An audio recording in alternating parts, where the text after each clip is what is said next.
আজ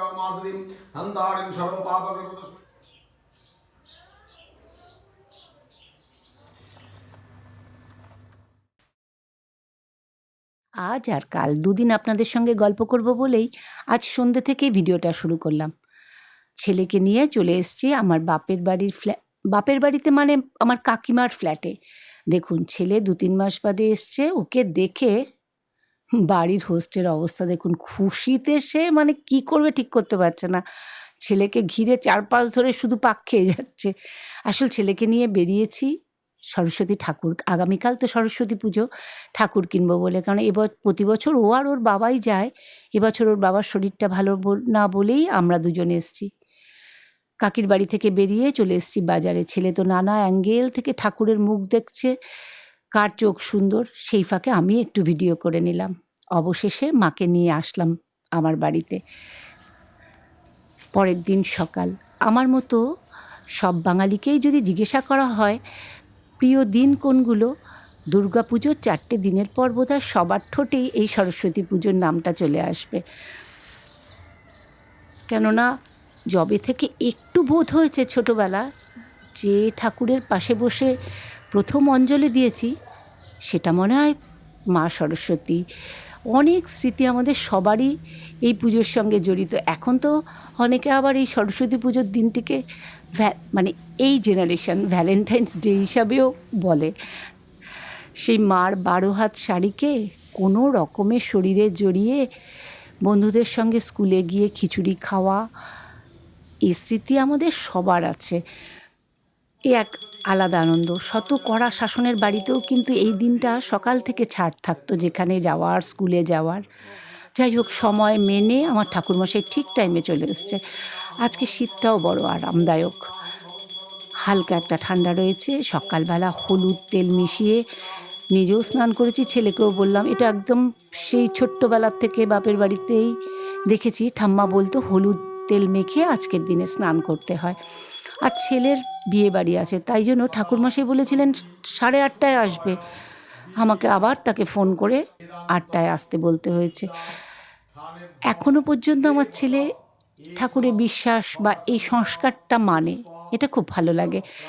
কারণ সংস্কার একটা ছেলেমেয়েদের চরিত্র গঠনে বড় সাহায্য করে, এটা আমার বিশ্বাস।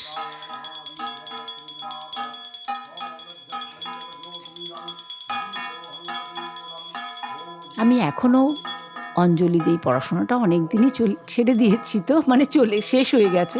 তাও ভাবি জন্মান্তর বলে যদি কিছু থাকে, এই জন্মে যা যা পূর্ণ হয়নি, সামনের জন্মে তার সবটাই যেন পূর্ণ হয়, এই আশাই মায়ের চরণে ফুল দেই।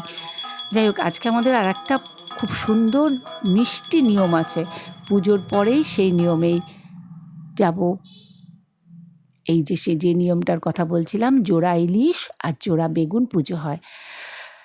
প্রত্যেক নিয়মের পিছনে কিছু তো সায়েন্টিফিক কারণ থাকে, এর কি সায়েন্টিফিক কারণ আমি খুঁজে পাইনি। তবে রসনা তৃপ্তিতে বড় কাজে আসে এটা বলতে পারি। কেননা এই দিনটার কথা ছেলেমেয়েরা পুজোর আগেই বলবে, মা আজকে তো ইলিশ মাছ আসবে, তাই না?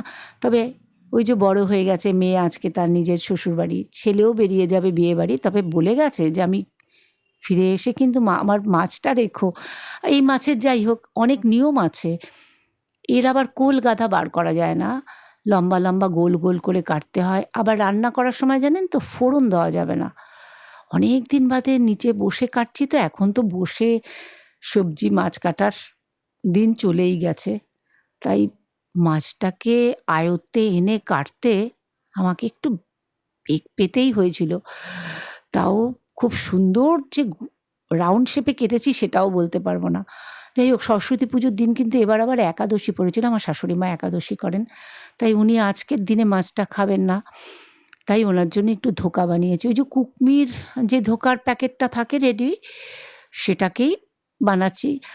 নানা কোম্পানির ধোকার প্যাকেট থাকে, কুকমির প্যাকেটটা আপনারা যারা খেয়েছেন নিশ্চয়ই জানেন, সেটা ঠিক অন্য ধোকার প্যাকেটের থেকে কিন্তু বেশ টেস্টি।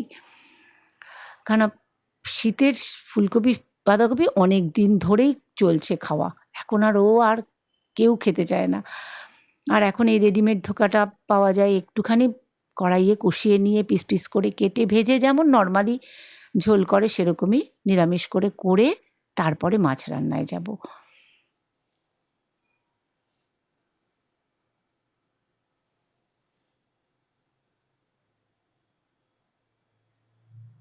একটু কড়াইশুঁটি দিয়ে আর যেমন করে জিরে ধনে দিয়ে রান্না হয় সেরকম। সত্যি বাঙালির মতো খাদ্য রসিক আর কোনো জাত আছে বলে আমার তো মনে হয় না। মানে দেখবেন কতভাবে কোনো রান্নাকে সুন্দর করা যায়। এই যে বলছিলাম না, বেগুন বলুন মাছ বলুন কোনো কিছু আমরা লম্বা বা পিস দিতে পারবো না, ঠিক এইভাবেই পিস দিয়ে কাটতে হবে। মাছও এই গোল গোল গোল গোল করে কাটতে হবে, বেগুনটাও তাই। কোনো ফোড়ন পড়েনি আজকে রান্নায়। মাছটা খারাপ ছিল না, তবে সিজনে হলে এটা খুব ভালো লাগতো। বোঝা যায় স্টোরের মাছ। যে কোনো জিনিসকে মর্গ থেকে বার করলে তো তার কেমিক্যালের যে স্বাদটা, যে ওষুধ দিয়ে এদের রাখা হয়, সেটার জন্য একটু তো টেস্টের ফারাক হবেই।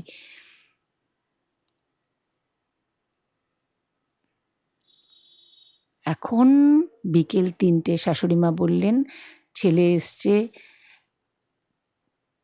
মানে তার নাতি এবং তার ছেলে দুজনেই এই পিঠেটা খুব ভালো খায়। তার জন্য তিনি এই দুপুরবেলা বসে বসে পিঠে ভাজছেন। আমার ছেলে অবশ্য আজকে খেতে পারবে না, যেহেতু সে বিয়েবাড়ি গেছে। এই পিঠেটাকে দুধ দিয়ে জাল দিয়ে রাখবেন, কেননা তাহলে শক্ত হয়ে যাবে না।